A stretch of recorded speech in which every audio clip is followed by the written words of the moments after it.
وہ کون ہیں اور کہاں ہوتے ہیں، میرے لیے تو میری ماں ہی سب کچھ تھی۔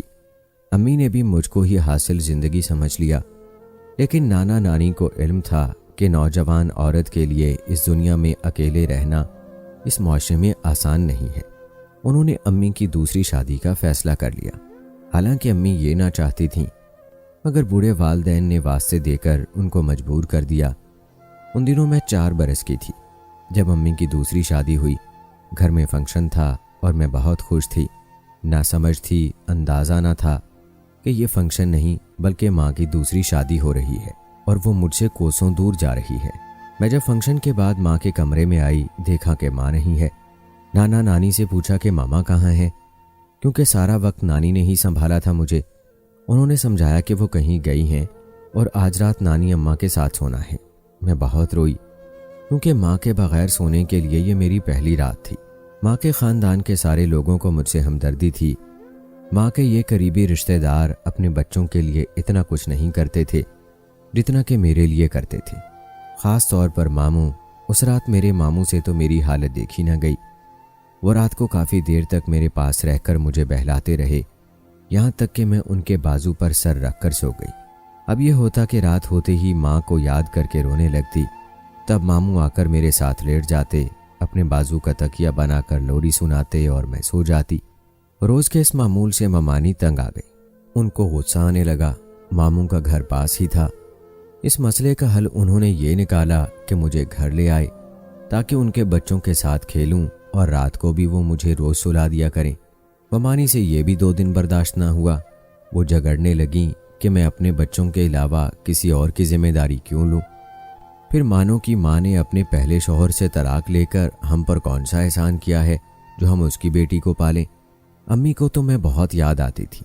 انہوں نے ایک روز فون پر ممانی سے التجا کی کہ اماں کے گھر مانو اکیلی ہو جاتی ہے تو گھبراتی ہے، آپ کے بچوں میں کھیلنے سے بہل جاتی ہے، اس پر رحم کرو اور اپنے گھر رکھو، اس کا خیال بھی کرو۔ میں تو مجبور ہوں، دور ہوں، آ بھی نہیں سکتی۔ ممانی کسی طرح مان تو گئیں، مگر جب میں ذرا سیانی ہو گئی تو ان کو پھر سے کھلنے لگی۔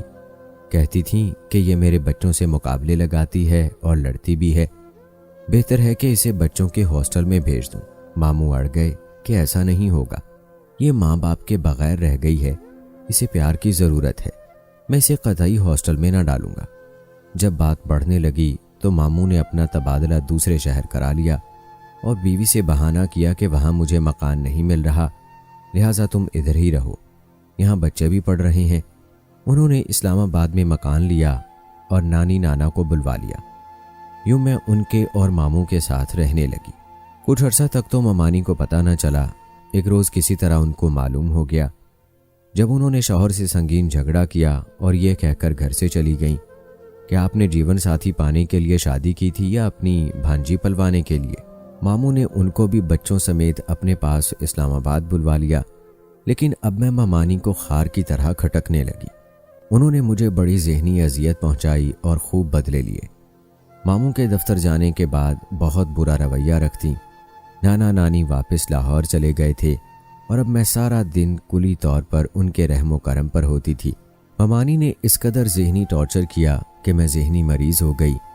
بیٹھے بیٹھے ڈر جاتی، چیخ مار کر رونے لگتی اور جھرجھریاں لیتی۔ جوں جوں دن گزرتے جاتے تھے میری حالت خراب ہوتی جاتی تھی۔ نانی بوڑھی تھیں، وہ مجھے سنبھال نہ سکتی تھیں۔ امی دبئی میں تھیں، وہ بھی نہیں آ سکتی تھیں۔ ایک روز ماموں اور نانا ڈاکٹر کے پاس لے گئے۔ انہوں نے کہا کہ اس بچی کو بہت پیار اور توجہ کی ضرورت ہے، یہ ہراساں اور خوفزدہ ہے، اگر ابھی توجہ نہ دی تو بعید نہیں کہ ذہنی توازن کھو دے۔ ماموں لاہور جا کر نانی کو لے آئے اور پھر سب لوگ مجھ پر توجہ دینے لگے۔ خدا کی قدرت کے ماموں کو کمپنی والوں نے دبئی بھیج دیا، وہ مجھے بھی ساتھ لے گئے تاکہ وقتاً فوقتاً اپنی ماں سے ملتی رہوں گی۔ امی کی شادی کو 5 برس بیت گئے تھے۔ ان کی یاد اور محبت تو دل میں موجود تھی، لیکن ملنا نہ چاہتی تھی۔ جب ملتی دل کے گھاؤ ہرے ہو جاتے، سوچتی کہ انہوں نے تو پھر بچھڑنا ہے، یہ چند گھڑیوں کا عارضی ملاپ ہے، پھر وہی بچھڑنے کا دکھ اور وہی تنہائی۔ میں ماں کو دیکھ کر جھینپ جاتی، اوپری اوپری سی وہ مجھے لگتی، پیار کرتی تو اور دور ہٹتی، گلے سے لگاتی تو دم الجھتا۔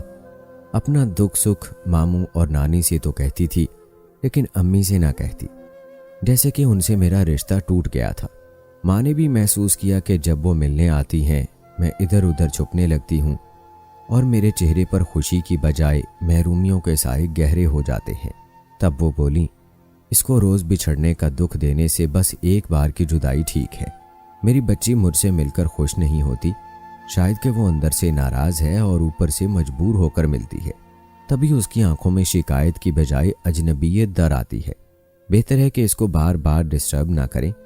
جب یہ کچھ اور سمجھدار ہو جائے گی اور میری مجبوریاں جان لے گی، پھر ملے گی تو ایسی اذیت ناک کیفیت سے اسے نہیں گزرنا پڑے گا، بلکہ یہ ماں سے مل کر سکون محسوس کرے گی۔ ماموں تو دبئی سال بھر کے لیے آئے تھے، جب معاہدے اور ویزے کی میعاد ختم ہو گئی واپس وطن آ گئے اور میں بھی ان کے ہمراہ آ گئی۔ ممانی کو یہ دکھ تھا کہ ماموں مجھے ساتھ کیوں لے گئے تھے۔ وہ مجھ کو پرسکون دیکھ کر نہ جانے کیوں بے سکون ہو جاتی تھیں۔ بات بات پر شوہر کو میرے اور امی کے بارے میں تانے دیا کرتی، کہتی جب یہ نہیں ہوتی ہمارا گھر کتنا خوشیوں بھرا ہوتا ہے، یہ آ جاتی ہے تو گھر قبرستان جیسا ہو جاتا ہے۔ میرے بچوں کو تو سانپ سونگھ جاتا ہے جب وہ دیکھتے ہیں کہ ان کا باپ بھانجی کے چونچلے اٹھاتے نہیں تھکتا۔ مجھے خوب پتا تھا کہ ممانی مجھ سے حسد اور نفرت کرتی ہیں، اور وہی بیج انہوں نے میرے معصوم کزنوں کے دل میں بو دیا تھا کہ مانو قابل نفرت ہے اور تم مجھ سے دور رہو۔ نانی نانا مجبور تھے، وہ بوڑھے تھے اور سمجھتے تھے اگر انہوں نے نواسی کی طرفداری کی تو یہ عورت حسد میں آ کر اور زیادہ ستم ڈھائے گی۔ وہ بیچارے بھیگی آنکھوں سے دیکھتے اور چپ سادھ لیتے۔ ہر آئی گئی عورت سے کہتی کہ مانو تو پاگل ہے، اپنی ماں کی دوسری شادی کے دن کیسے ناچ رہی تھی۔ میں خوبصورت تھی، ننیال کے خاندان والے مجھ سے ہمدردی رکھتے تھے، میرے لیے رشتوں کی کمی نہ تھی۔ لیکن ممانی ہر کسی سے کہتی یہ ذہنی مریض ہے، دیکھو ڈاکٹر نے دوائیاں دی ہیں مگر باقاعدگی سے کھاتی نہیں ہے تو پھر کیسے ٹھیک ہوگی، اسے دورے ہی پڑیں گے۔ ان کی باتوں پر ہر کوئی کان دھرنے لگا اور پھر سب لوگ مجھے عجیب نظروں سے دیکھنے لگے۔ اب تو کوئی میرا رشتہ لینے کو بھی تیار نہ تھا۔ ہر کسی کو فکر تھی کہ کہیں مانو اپنی ماں کی کہانی کو نہ دہرائے، جبکہ ماموں میرے لیے اعلیٰ رشتہ ڈھونڈتے رہتے تھے، جس پر ممانی بولتی کہ پرائی اولاد کے لیے اتنا سب کچھ اور اپنی بچیوں کا کوئی خیال نہیں۔ اسی دوران ماموں کی کوششوں سے میرے لیے ایک خوشحال بزنس مین کا رشتہ آ گیا۔ جب میں نے لڑکا دیکھا میرے من کو اچھا لگا، خوش تھی کہ اتنا اچھا رشتہ آیا ہے اور اب میں ممانی کے عذاب سے نجات حاصل کر لوں گی۔ لڑکے نے بھی مجھے دیکھا، ہاں کہہ دی۔ اب ماموں چاہتے تھے کہ میرے ذہنی مریض ہونے کی بات شاہد کو کوئی نہ کہہ دے، مبادا وہ بدگمانی کا شکار ہو جائے۔ ممانی شاہد کو دیکھ کر حسد سے مری جاتی تھیں، کیونکہ وہ خوبصورت، تعلیم یافتہ، دولت مند، خوش اخلاق تھا، اس میں کچھ کمی نہ تھی۔ وہ چاہتی تھیں کسی طرح شاہد سے ان کی لڑکی کی شادی ہو جائے جو مجھ سے 2 سال بڑی تھی۔ ماموں کا بیوی نے جینا حرام کر دیا کہ جتنا اچھا لڑکا مانو کے لیے ڈھونڈا ہے بیٹی کے لیے بھی ڈھونڈو۔ اس بات پر روز روز لڑائی ہوتی، بالآخر ممانی سے رہا نہ گیا۔ شاہد کی والدہ کے کانوں میں یہ بات ڈال دی کہ لڑکی ذہنی مریضہ ہے، اور ہم نے باقاعدہ ایک ذہنی امراض کے ماہر سے اس بچی کا کچھ عرصے تک علاج بھی کرایا ہے۔ آخر کار وہ اس عورت کو شک و شبے میں مبتلا کرنے میں کامیاب ہو گئی۔ شاہد کی والدہ نے اپنے طور پر معلومات اکٹھی کی، محلے والوں نے بتا دیا کہ مانو کی ماں کو اس کے خاوند نے اس وقت طلاق دے دی تھی جب مانو ابھی صرف 8 ماہ کی تھی۔ پھر اس کے والدین نے دوسری شادی کرا دی اور بچی کو ننیال والوں نے پالا ہے۔ طلاق کی وجہ اس نے ممانی سے دریافت کی، یہ موقع وہ کیوں ہاتھ سے گنواتی۔ من گھڑت کہانی سنا دی کہ فرزانہ سے جوانی میں ایسی لغزش ہو گئی کہ عزت پر بن گئی، جلدی میں انوار سے شادی کرا دی، مگر وہ تو ڈاکٹر تھا، اسے پتہ چل گیا کہ وہ شادی سے قبل امید سے ہے۔ لڑکی پیدا ہو گئی، اس نے مانو کو اپنی اولاد تسلیم کرنے سے انکار کر دیا اور جھگڑا بڑھا، بالآخر بات طلاق پر ختم ہو گئی۔ ممانی نے اسی پر بس نہ کیا بلکہ کہانی کو مزید رنگ دیا کہ فرزانہ نے بالآخر دوسری شادی اس آدمی سے رچا لی کہ جس کے ساتھ شادی سے قبل تعلق بنایا تھا، اب اس کے ساتھ دبئی چلی گئی ہے، لیکن بچی کو ہمارے سر مڑ گئی، جبکہ یہ لڑکی سر پھری بلکہ پیدائشی پاگل ہے۔ ایسی خوفناک باتیں سن کر شاہد کی ماں نے کانوں کو ہاتھ لگایا۔ تب ممانی نے کہا، رنجیدہ کیوں ہوتی ہیں؟ میں آپ کو نراش اور خالی دامن نہ جانے دوں گی۔